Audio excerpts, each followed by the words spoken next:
ভাইরা আমার, বন্ধুরা আমার, আমরা বড় দামি উম্মত, আমরা বড় দামি মানুষ, আমরা বড় দামি মানুষ। মনোযোগ দিয়ে আমার কথাগুলি শুনেন রে ভাই।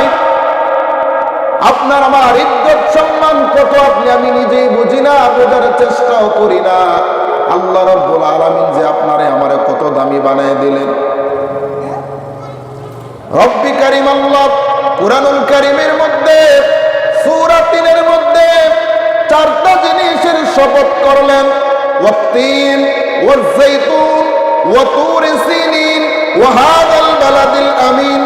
আল্লাহ রাব্বুল আলামিন এই চারটা জিনিসের শপথ করে পরবর্তী আয়াতের মধ্যে আমার আল্লাহ রাব্বুল আলামিন আপনার আমার শ্রেষ্ঠত্বের ঘোষণা দিয়ে, মর্যাদার ঘোষণা দিয়ে, আপনার আমার দাম বাড়ায় দিয়ে আল্লাহ বলে, ওয়ালা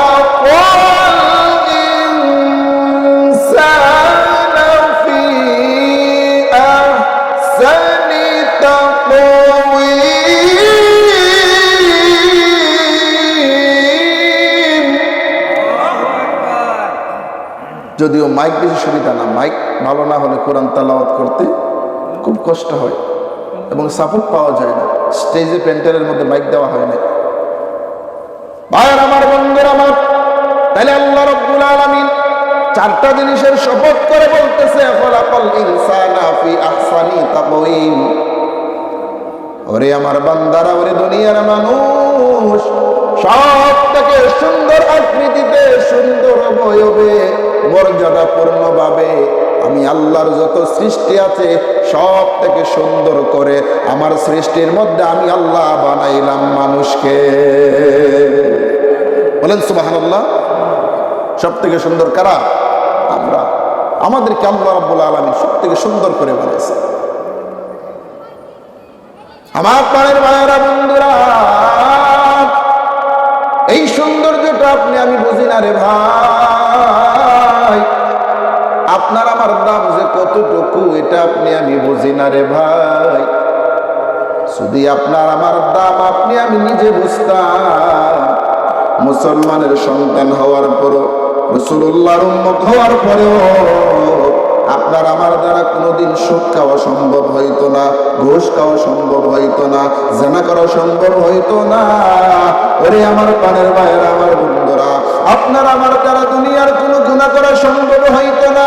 কারণ গুনাহ করতে গেলে চিন্তা করতাম, রে আমার আল্লাহ শ্রেষ্ঠত্ব ঘোষণা দিচ্ছে, আমি না শ্রেষ্ঠ জাতি, আমার না ইজ্জত সম্মান অনেক বেশি, এত সম্মান দিয়ে আল্লাহ আমারে বানাইলো। আমি না রাসূলুল্লাহর উম্মত, যে রাসূলের উম্মত হওয়ার জন্য নবী রাসূলগণ পর্যন্ত আল্লাহ রাব্বুল আলামিনের কাছে দোয়া করেছেন।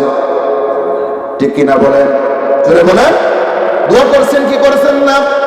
ওই নবীর উম্মত আপনি আমি চিন্তা করতাম, এত দামি হওয়ার পর না না না, আমার দ্বারা গুনাহ সম্ভব না, আমি গুনাহ করব না, আমি গুনাহ করতে পারি না, এটা আমার দ্বারা সম্ভব না।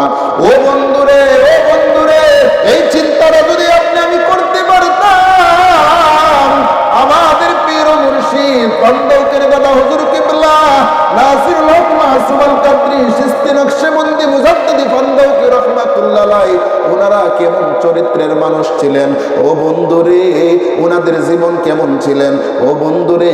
আজকে বান্দার দরবার শরীফে হাজার হাজার লক্ষ লক্ষ মানুষ হাজিরা দেয় রাসূলুল্লাহর আদর্শ এবং উনি যে শ্রেষ্ঠ জাতি, শ্রেষ্ঠ মানুষ, শ্রেষ্ঠ নবীর উম্মত, এই আদর্শ, এই চিন্তা ওনার ভিতরে ছিল। এই চিন্তা নিয়ে উনি ওনার জীবন পরিচালনা করেছে বিদায়ী ওনার মহব্বতে আজকে হাজার হাজার মানুষ বান্দার দরবার শরীফে মিলে। ঠিক কিনা বলেন? শুধু তাই না, হুজুর কিবলা চলে গেছে, এখনো হুজুর কিবলার মায়ায় মানুষ কান্দে। হুজুরের কথা মনে হলে, যারা হুজুরের ভক্ত, যারা হুজুরের আশিক, যারা হুজুরের মুরিদান, তারা যখন হুজুরের কথা মনে করে এখনো চোখের পানি ফেলে ফেলে কান্না করে কি করে না? জুড়ে বলেন, করে কি করে না?